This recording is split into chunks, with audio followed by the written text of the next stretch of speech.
What's up, guys? Donny here, and in this story time, I'm going to tell you about the time me and some friends did something stupid and we almost got torn to pieces. Yeah, so we ended up losing one of our friends in the process, and we actually thought he died, so we had to hurry up and rush back to see if he was okay. So, it was a summer going into 8th grade year, and Whitty and Ronnie invited me to hang out. If you don't know Whitty and Ronnie, they're old friends from middle school. They were actually in another one of my storytime videos, so the link will be in the description. Guarantee you'll like it. If you don't like it, you come back to this video and you can dislike it, leave whatever kind of hate comment you want. So, Whitty and Ronnie lived in this neighborhood called Pinewood, and about half of the kids from my school lived there. So sometimes I would go there and we would all hang out and do a bunch of childish shit. So it was about 6, 7 of us at Whitty's house, and we're just playing Madden and some 2K. One of our friend Luke decides we should go ding-dong ditching later tonight once Whitty's parents go to sleep. Of course, we're all for it because, we were young, had nothing better to do at the time. So a couple hours pass and it's dark, so we all go out and sneak out of Whitty's window. So at Pinewood, there's this huge golf course strip right down the middle of it with houses on each side. And we're just standing in the middle of the strip, and there's this huge house. It legit looked like a fucking castle. Had a huge pool with this awesome fucking slide. Looked like some rich celebrity lived there or something. Anyways, we were trying to decide who was going to go knock on the door. So Whitty goes, nose goes, and with my luck, I was the last one to put my finger on my nose. As I'm walking up to the door, I turn around, and they're all just laughing and getting ready to dip off as soon as I knock.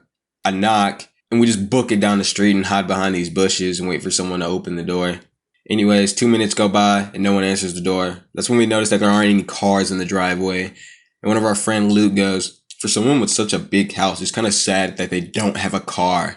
And we kind of just looked at him like, what the fuck is wrong with you? And then Ronnie goes, they obviously have a car. They're just not home, you dumbass. Since they weren't home, we took advantage of it and ran around the house to where the pool was. And we were just messing around in the pool, jumping off the diving board, slide down the slide. And we're just taking turns jumping in the pool and stuff. And Ronnie gets to the edge of the diving board, and he just stops and stares at the house. And we're like, what are you doing, you pussy? Are you scared or something? And he just has this surprised look on his face, like he saw something he wasn't supposed to see. And he points and says, guys, there's a fucking camera. And I look, and it's this camera with this flashing bright ass red light. I have no idea how none of us saw it. So we were like, holy shit, and we dipped out. We ended up climbing this like 10-foot fence in like 5 seconds. And the diving board was hella close to the fence. So Ronnie just does this dolphin dive over, lands, and barrel rolls like 4 times. It was actually kind of funny. So we're just running through this golf course soaked, but we didn't care. We just focused on getting away from that house. We ended up finding this other house, and this guy left his backyard fence unlocked.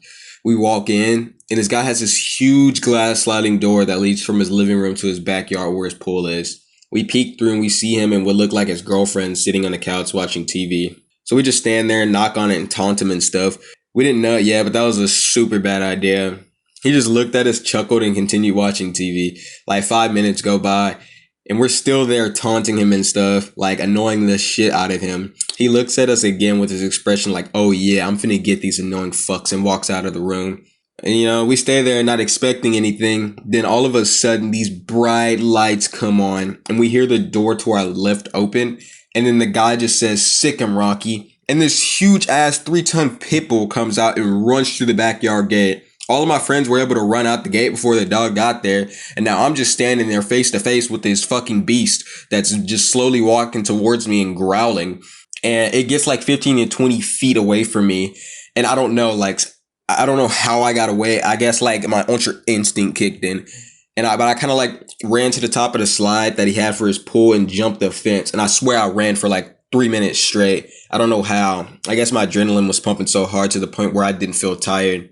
Keep in mind, I'm only 13 and it's summertime, so I wasn't in athletics, so I was hella out of shape. I turned around and realized that the dog wasn't even chasing me in the first place. And I started running back towards the house with the dog because I had no idea where my friends went. And, it was pitch black, so I couldn't really see anything. And I see someone walking towards me, and I go, yo, who is that? And they just didn't respond. So I'm like, oh shit, that must be the guy. And so I say it again, and the guy starts running towards me. So I book it again. I ended up running all the way back to Whitty's house, hoping they all decided to regroup back at his house. Unfortunately, they did. But we were missing someone. Ronnie was missing. So we run back to the house with that dog, and he's just standing in the middle of the street in front of the house. We were like, where were you? And why are you standing in front of the house we just ran from? He said, well, I saw someone and they were saying something, but I couldn't understand them. Then they started running and I chased them, but I couldn't find them. So I just stayed here and waited to see if one of you guys would come back. So it turns out I ran away from Ronnie. He just stayed there instead of coming back like the rest of us. Anyways, that's the end of this story. There's actually a part 2 to this story where we end up getting in trouble with the cops. So if you want to hear about that, make sure to hit that sub button, leave a like, it would be highly appreciated, and turn on post notifications for more story times like this. I'll see you guys later. Bye.